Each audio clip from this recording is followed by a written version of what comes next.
Good evening and welcome to another episode of Relate to This. I'm Jay Tross. I'm sharing the hosting stage with my good buddy, my pal, my friend, Dr. Siegfried Howe. We are here tonight to encourage somebody in a relationship, somebody who's not in a relationship, somebody who wants to be in a relationship, somebody who's happy in their own skin. Doc, what are you here for tonight? Somebody who think they're in a relationship, but they're really not in a relationship. And we're going to help them figure out whether or not they're in a relationship. Absolutely, absolutely, absolutely. Hey, listen, we got some housekeeping work to do before we get started tonight. We want to remind you that this show is brought to you by MEI, Making Education Intentional. As we say every episode, we share the stage with the CEO, the owner, operator of MEI, Dr. Siegfried Howe. He's here with us, and we always remind you that you can go to siegfriedhowe.com and you can check out some of the programs that he offers. He is a relationship coach. He is a consultant. He is bringing to light some things that people don't even want to talk about these days. That is relationship and relationship goals. Mm. Doc Howe, we just glad to have you here. We glad you signed on to participate. No problem, no I use problem. that really thinly. Participate in the shenanigans that is me as it Mm-hmm. relates to this. As I always say as a disclaimer, I am no professional as relates to this, but Dr. Siegfried Howe is the professional here, but I say some things that even causes him to shake his head and to to tap his feet, and he wants to go back home. Mm-hmm. So yeah, so MEI, making education intentional. And we're here tonight. This is relate to this, and as we do in each episode, we just bring to light some questions and some thought-provoking questions, and we just throw those questions out at Dr. Safri Howe to see how he not only answers them, but how he kind of tailors it to the individual situation, because he understands, and we both understand that every relationship is not the same, every situation is not the same. And so we hope that through this we're able to get some thought-provoking thoughts to go through your mind. So tonight, Dr. Sigrid, as we have done in the past as it relates to this, like to set the groundwork, or the foundation of kind of what direction that we want to go on this evening as relates to our questions. And each time we do relate to this, it opens our minds up and gives us, I don't know, some extra understanding about some things that we already know. But I want to do it this way tonight. I was having a conversation with some coworkers there, and they kind of brought me into it, because they all know my team, that I do a show called Relate to This with my friend Dr. Siegfried Howe. And so they kind of threw me into a conversation, man. Let me tell you, I've learned something. I need to go out and get me a couple of certs and some degrees, man. I think I picked up a lot of tips from you. I mean, because I was saying some stuff that I didn't even know I had in me, brother. Yeah. I you Do you mean you need to pay me some royalties. some royalties for some of the information I've given you? One of the things during the conversation that we talked about was this whole theory about that percent, right? 50-50, 100-100, whatever. And so for through history, a lot of people have said this whole 50-50 kind of thing. But then one day I heard somewhere that theory, it's 100-100, right? Yes. That you bring 100% of yourself in, whatever the case may be, right? So then I left the room, and I guess they got to talking and things of that nature. And so, I guess they all got together because they were going to prove my theory wrong, right? They were going to prove it wrong. So I came back in the room, right?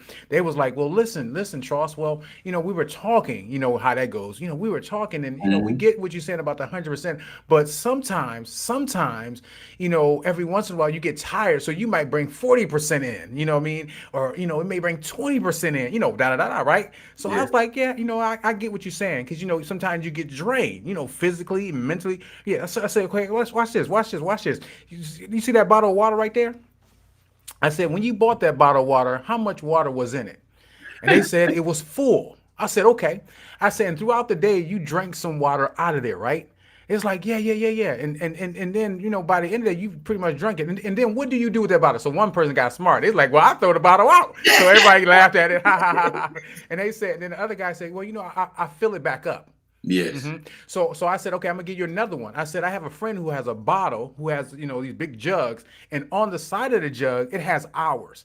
It says at 9 o'clock drink this, at 10 o'clock drink this, at 11 o'clock, so on and so on. So I Yeah. said, Yeah. then at the end of the day, when they're done working at 5 o'clock, they still have 6 o'clock, 7 o'clock, 8 o'clock, 9 o'clock, whatever. Mm-hmm. I said, after work, watch this, Doc, watch this. After work, you still have a good about 4 hours in you that you spend with your significant other, your spouse, or even your children, or whatever it is. You still have some energy left. But guess what's going to happen at the end of the night and tomorrow morning? What are you going to do?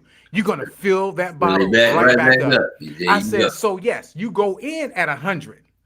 I said, but throughout the day, it's going to go down, but you're going to be refilled. And I said, that's how it is in a relationship. Yeah. I said, you start at 100% throughout that one day, and then you're going to work as the days go. You're going to have some stress at work. You're going to have some stress at play. You're going to have some stress, whatever, but at the end of the day, you're going to rest your body, and then you're going to start all over again at 100%. So you're bringing 100% in. Wow, wow, wow. You broke it down. Listen, that's why it's important to connect with your partner early in the morning before you head out, before you start your day, because you don't want to be giving them your residuals on a regular basis. You always want to start out your day at 100. And then when you come back, you might find that one partner has been drained and you have to breathe into them life. And like Chris Rock says, sometimes you sing lead and sometimes you're on the tambourine. Sometimes you're going to have to be selfless and give in to the needs of your partner. And other times your partner will have to be selfless and give in and bring into you and breathe into you the energy that's needed to keep going. So you help each other. Yeah, yeah, yeah. And then, I also threw in there the 5 love languages. I threw that out there. And then what else I throw out there? Oh, then I threw out there the compatibility test. Listen, sir, listen, sir. I said, look at me. I'm becoming a natural. So anyway, so as it relates, so I kind of pretty much laid our foundation, right? Yeah, yeah. Of this, of giving, your 100% in, but as we said, every once in a while you lose that energy, and the other person gotta balance it, whatever. And sometimes you lose the energy. It's directly related to your spouse. Or your girlfriend or your boyfriend. We're going to add all that in there. My question to you, and I want to gauge this is a two-part question, right? Okay. Two-part question is, how do you get good at letting minor annoyances roll off your back? That's part one of the question. Part two is, what helps develop patience and calmness? Because I'm going in at 100. But you done annoyed me. Now I'm down to 20. So how do you let those minor annoyances roll off? Well, listen, I've been dealing with that in my relationship, because as a relationship coach, people expect you to always bring your A game. And so today we had a situation where I think my wife came at me a little too strong. And I was in my bag, I was in my feelings.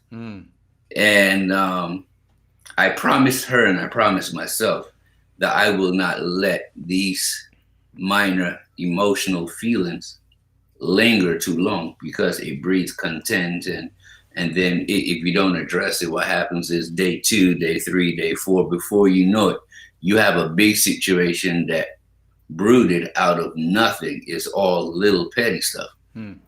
And so one of the things I do is to make sure I don't let those emotions or those feelings brew, because feelings come and go. You can hate somebody today, and then somebody breaks into the house, you fight off that intruder together, and now all of a sudden you're back in love. And so feelings are not a good gauge of love. But we've been taught that love is gauged by the emotions and the feelings that we have. Feelings are fickle. Right. your relationship should be based on the commitment that you make, a decision that you make through thick and thin, better or worse if you're married. And so the worst is going to come. But like TD Jakes said, your blessing comes after the storm. And so a lot of times when the storm comes, people run to the hills. You're missing the better side of yourself. You're missing the best side of that relationship when you bolt too fast. And so how do you get over those petty things? You get over those petty feelings by thinking about the future. I have committed to this relationship. I want to see it through till it's closed, till one of us dies. And so with that being said, I'm not going to let something small and petty upset the apple cart. Number two, a lot of times people mistake values and boundaries with expectations. Your expectations might be too high. Your expectations might be unrealistic. You understand what I'm saying? Sometimes we want somebody that's perfect, but we're not perfect. Right. Sometimes we want somebody to cater to all our needs, but we don't cater to anybody else's need. We always want people to give, but we're not giving.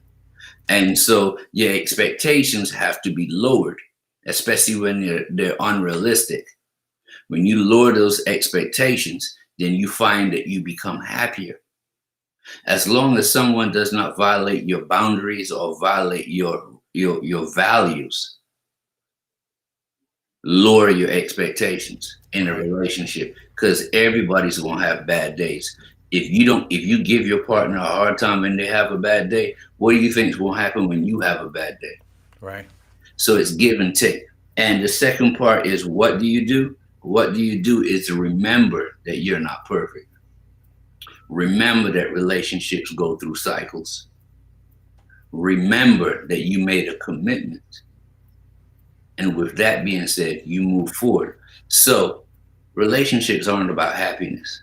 Relationships are about giving, taking, and struggling through life together. We're all trying to achieve our purpose, but it's better if you achieve it with two people versus trying to struggle through the world with one.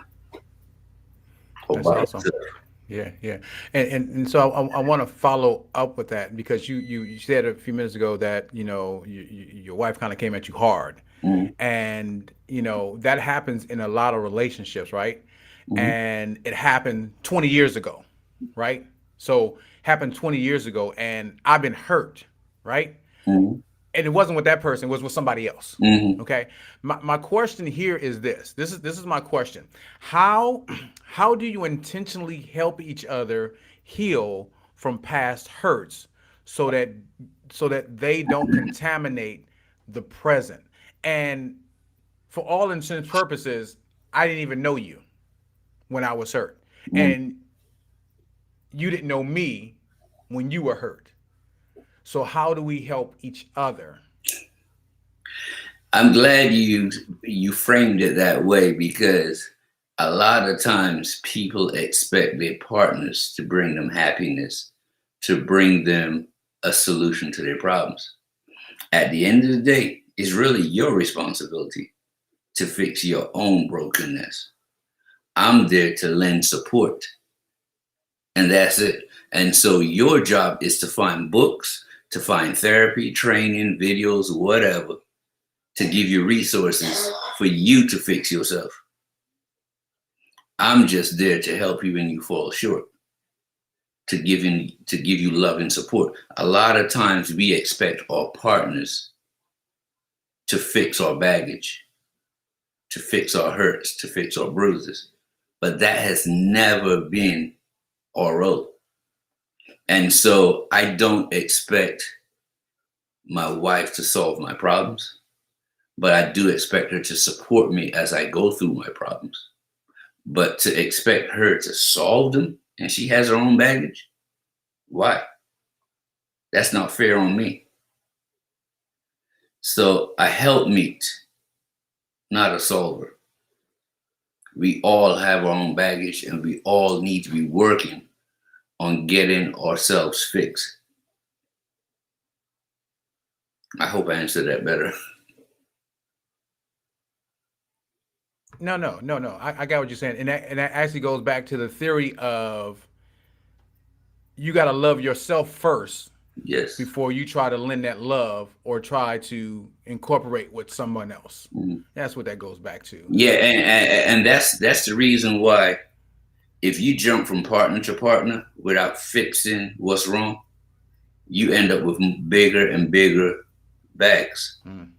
Because after the breakup, you're supposed to self-reflect, self-develop, move forward. But if you just throw blame at the other person and you jump into the next relationship without having a chance to self-reflect and self-assess, you never get a chance to fix yourself. And so a lot of people end up saying all men are dogs, all women are dogs, because they are attracting doggish type people.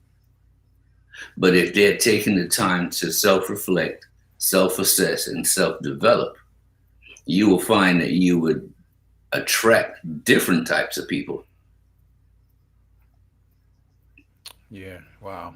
That's right. And so speaking, I mean, you're right on my you're in my lane. You're in my lane. So as you speak about that and attraction, and once you're attracted to somebody or have this feeling, um, and you get into this relationship, you're looking for certain things, Mm, right? You're looking for certain things. One of the things you're looking for: safety, security, and trust, mm. right? So my question is this: what do emotional safety, security, and trust look like in a relationship, and how do you nurture it? That's a good question. You know what it looks like to me? Hmm. It looks like I have to attract the right type of people by being that type of individual first. Because based on the law of attraction, you will attract like minded people. So if I keep attracting people with fleas or dogs with fleas, I need to work on my flea repellent. I need to work on fixing myself. And so if trust is a big issue for you, chances are you're probably not trustworthy either because you have a lot of issues you need to work on. What I need to be working on in the relationship is how to provide support, how to provide resources to my partner. If all I'm focusing on is negativity, that's all I'm going to attract. You attract what you focus on, you become what you focus on. So if all I'm looking for is somebody trustworthy, then I'm focusing on trustworthiness. I'm going to get the opposite because I'm not working on myself. I'm just looking for someone very specific. But if I work on myself in a specific way, eventually non-trustworthy people will not feel comfortable around me. People who are not about business aren't going to come around me because I'm not going to be giving off that type of energy. And so it's not about finding someone to trust. It's not about finding someone who has your back. If that's all you're focusing on, you won't get nothing but problems. People, that to me is almost like a selfish type way of looking for a relationship. A lot of times, the best relationships are the ones that fall into play without you seeking them. Right. When you're trying to find something, that's when you don't find it. So if you're trying to find trustworthy people, you're not going to find trustworthy people because you never find what it is you seek. Wow. That's how life is. Wow. And this will be our final question for this evening, and this is going to be a lighthearted one, right? We did some heavy duty ones. This one, we all have different gifts. We all have passions. We all have dreams, and we talked about dreams before. We have all of these things, and in some relationships, it's not really talked about. Like you don't compliment them or you don't support them or whatever. So this question is how how do you celebrate and appreciate each other's uniqueness, the gifts, your quirks, your passions, your dreams. How do we how, back to what does that look like? Well, What does that celebration look like? I'm glad you said that because most of us don't do that. Most of us are attracted to someone because they're opposite from us. But then we spend the rest of the relationship trying to make them into versions of ourselves. So if you outgoing and I'm not outgoing, I like you because you're outgoing. But as soon as we get into a relationship, I don't want to go out with you, and I try to stop you from going out. And so I do everything in my power to change you, not even thinking about the fact that once I change you, you're no longer going to be somebody I'm attracted to. And that's the double-edged sword. And so how do you it's too loaded a question, man. It really let me get your input before I give my closing, because I honestly feel that we do everything in our power to sabotage. And if we celebrate the differences, and if we learn to accept that my partner or our partner is giving us an insight to our blind spots that will help us make better decisions in our life, then we will better celebrate them. But we get so frustrated in the fact that they're not like us that we do everything to change them into what we want. So the celebration doesn't take place because of selfishness. So you ask me, how do we celebrate? We celebrate by understanding that everyone has a part to play. And your differences is what covers my blind spot.